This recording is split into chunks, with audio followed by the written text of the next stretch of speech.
Ready பண்ணுறதுக்காக ஒரு mixing பவுலில் 1 கப் அளவுக்கு ரவை எடுத்துருக்கேங்க. ரவை வந்து கொஞ்சம் பெரிய சைஸாக இருக்கிற மாதிரி இருந்துச்சு அப்படின்னா லைட்டாக மிக்ஸி ஜாரில் வந்து ஒரு சுற்றி விட்டு எடுத்து உள்ளே சேர்த்துக்கலாங்க. இப்போ நெக்ஸ்ட் இதில் வந்து ஒரு 1/2 கப் அளவுக்கு சர்க்கரை எடுத்துக்கலாங்க. நான் வந்து கொஞ்சம் இனிப்பு அதிகமாக வேணும் அப்படிங்கிறக்காக 1/2 கப் கொஞ்சம் அதிகமாக எடுத்திருக்கேன். உப்பு சேர்த்துட்டு 1/2 டீஸ்பூன் அளவுக்கு வந்து பேக்கிங் சோடா எடுத்துக்கலாங்க. அதாவது சமையலுக்கெல்லாம் யூஸ் பண்ணுவோம் இல்லைங்களா, சோடா உப்பு, அது கொஞ்சமாக எடுத்துக்கலாம். லாஸ்ட்டாக வந்து 1 கப் அளவுக்கு வந்து காய்ச்சி ஆற வச்ச பால் உள்ளே சேர்த்துக்கலாங்க. 1 கப் அளவுக்கு ரவை எடுத்துருக்கேன் இல்லைங்களா, அதே கப்பில் 1 கப் அளவுக்கு பால் எடுத்துக்கலாம். இப்போ இது எல்லாமே சேர்த்துட்டு நல்லா மிக்ஸ் பண்ணி எடுத்துக்கலாங்க. ரவை வந்து வறுக்கணுமா அப்படின்னா கிடையாது, நீங்கள் அப்படியே டேரெக்டாக யூஸ் பண்ணிக்கலாங்க. நான் ஃபஸ்ட்டே சொன்ன மாதிரி ரவையோட சைஸ் வந்து கொஞ்சம் பெரிய சைஸாக இருக்கிற மாதிரி இருந்துச்சு அப்படின்னா லைட்டாக மிக்ஸி ஜாரில் சேர்த்து விட்டு எடுத்துக்கலாங்க. இப்போ எல்லாமே சேர்த்துட்டு நல்லா மிக்ஸ் பண்ணி விட்டுறலாம். இப்போ இந்த மாதிரி ஒரு அகலமான பாத்திரம் எடுத்து அது லைட்டாக வந்து கொஞ்சமாக ஆயில் அப்ளை பண்ணிக்கலாங்க. ஆயில், நெய் இந்த மாதிரி எது வேணாலும் நீங்கள் சேர்த்துக்கலாம். இப்போ சுற்றி நல்லா அப்ளை பண்ணி எடுத்துக்கலாங்க. அதுக்கப்புறம் உங்கள் வீட்டில் பட்டர் ஷீட் இருந்துச்சு அப்படின்னா ஒன்று உள்ளே சேர்த்துக்கலாங்க. இல்லை அப்படின்னா ஒன்றும் பிரச்சனை இல்லை, நல்லா ஆயில் அப்ளை பண்ணிட்டோம் அப்படின்னாவே ஒட்டாமல் வரும். இப்போ நம்ம ரெடி பண்ணி எடுத்து வச்சிருக்கோம் இல்லைங்களா, அது ஃபுல்லாக உள்ளே சேர்த்துக்கலாம். பாருங்கள், இந்த பதத்தில் இருக்கணும். 1 கப் எந்த கப்பில் ரவை எடுக்கிறீங்களோ அதே கப்பில் மற்றதெல்லாம் அளந்துட்டிங்க அப்படின்னா ரொம்ப ஈஸியாக இருக்குங்க. இப்போ எல்லாமே உள்ளே சேர்த்துட்டு ஒரு 3/4 மணி நேரம் அப்படியே மூடி போட்டு மூடி வச்சிடலாங்க. அதுக்கப்புறம் எடுத்து பார்க்கலாம். இப்போ 3/4 மணி நேரம் ஆயிடுச்சு, நம்ம ஓப்பன் பண்ணி பார்க்கலாம். ஃபர்ஸ்ட் வந்து கொஞ்சம் தண்ணி பத்தில் இருந்துச்சு இல்லைங்களா, இப்போ இந்த மாதிரி கெட்டியாக இருந்துச்சு அப்படின்னா கரெக்டாக இருக்குங்க. இதில் வந்து நட்ஸ் ஏதாச்சும் இருந்துச்சு அப்படின்னா லைட்டாக துருவி உள்ளே சேர்த்துக்கலாம். இல்லை அப்படின்னா ஃபுல்லாக கூட நீங்கள் அப்படியே மேலே வச்சு விட்டுறலாங்க. நான் பாதாம் வந்து லைட்டாக துருவி இந்த மாதிரி மேலே சேர்த்துக்கிறேன். வந்து லோ ஃப்ளேமில் ஒரு 5 நிமிஷம் அப்படியே விட்டுட்டேங்க. நல்லா ஹீட் ஆனதுக்கப்புறம் இந்த மாதிரி ஒரு ஸ்டாண்ட் வச்சு அதுக்கு மேலே நம்ம ரெடி பண்ணி எடுத்துக்க இல்லைங்களா, அந்த பாத்திரத்தை வச்சிடலாம்.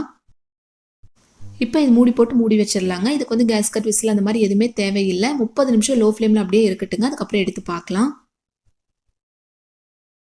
வந்து கரெக்டாக 30 நிமிஷம் ஆச்சுங்க. ஒவ்வொரு கெஸ்ட்டும் ஒவ்வொரு மாதிரி இருக்குது இல்லைங்களா, நீங்கள் என்ன பண்ணலாம் அப்படின்னா இடையில செக் பண்ணி பாருங்கள். ரெடி ஆகலை அப்படின்னா ஒரு 5 நிமிஷம் இல்லாட்டி ஒரு 10 நிமிஷம் எக்ஸ்ட்ராவாக விட்டு அதுக்கப்புறம் ஓப்பன் பண்ணி பார்த்துக்கலாம். இப்போ பாருங்கள், சூப்பராக ரெடி ஆகிருக்கு. இதுக்கு நம்ம செக் பண்ணி பார்த்துக்கலாம். பாருங்கள், கொஞ்சம் கூட ஒட்டாமல் இருக்குது இல்லைங்களா. இப்போ கீழே எடுத்து நல்லா ஆற வச்சிடலாம்.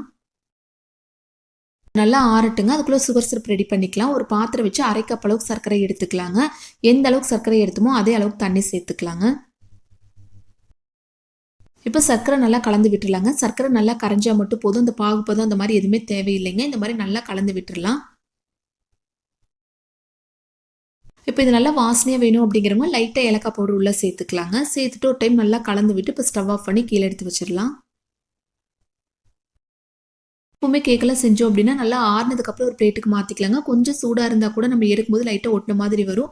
அதனால நல்லா ஆறுனதுக்கப்புறம் கத்தி வச்சு ஓரங்களில் இந்த மாதிரி செஞ்சுட்டு இப்போ ஒரு பிளேட்டுக்கு மாற்றிக்கலாங்க. அவ்வளோதான்.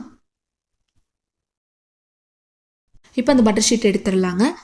இந்த மாதிரி போடும்போது கொஞ்சம் கூட ஒட்டாமல் இருக்கும். இது வீட்லேயே எப்படி ரெடி பண்ணலாம் அப்படிங்கிற வீடியோ நான் ஷேர் பண்ணியிருக்கேங்க. எண்ட் ஸ்க்ரீனில் கொடுக்குறேன், செக் பண்ணி பாருங்கள். இப்போ அப்படியே திருப்பிடலாங்க. பாருங்கள், சூப்பராக நம்ம கேக் ரெடி ஆயிடுச்சு இல்லைங்களா. இதுக்கு மேலே நம்ம சுகர் சிரப் சேர்த்துட்டோம் அப்படின்னா இன்னுமே டேஸ்ட்டாக நல்லா ஜூஸியாக ரொம்ப நல்லா இருக்குங்க. இப்போ நம்ம ஃபஸ்ட்டு ரெடி பண்ணி எடுத்து வச்சிருக்கோம் இல்லைங்களா, அந்த சுகர் சிரப் கொஞ்சம் கொஞ்சமாக இந்த மாதிரி மேலே சேர்த்துக்கலாங்க. அது ஃபுல்லாகவே உள்ளே சேர்த்துக்கலாம். நீங்கள் கட் பண்ணிவிட்டு கூட கொஞ்சமாக இந்த மாதிரி மேலே சேர்த்துட்டிங்க அப்படின்னா அதுவும் நல்லா இருக்குங்க. இல்லை கட் பண்ணுறதுக்கு முன்னாடி கூட இந்த மாதிரி சேர்த்துக்கலாம். அது நம்மளோட இஷ்டம் தான். இந்த மாதிரி எல்லாமே கொஞ்சம் கொஞ்சமாக உள்ளே சேர்த்துக்கலாங்க.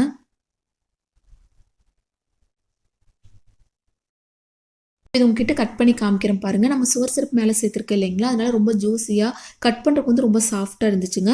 கண்டிப்பாக ஒரு கப் ரவை இருந்துச்சு அப்படின்னா உங்கள் வீட்டில் நீங்களும் இந்த மெத்தடில் ட்ரை பண்ணி பாருங்கள். ட்ரை பண்ணி பார்த்துட்டு எப்படி இருந்துச்சுன்னு ஃபீட்பேக் மறக்காமல் எங்கூட ஷேர் பண்ணுங்கள். இந்த வீடியோ யூஸ்ஃபுல்லாக இருக்குன்னு நினச்சிங்க அப்படின்னா உங்கள் ஃபேமிலி அண்ட் ஃப்ரெண்ட்ஸோட நிறைய ஷேர் பண்ணுங்கள்.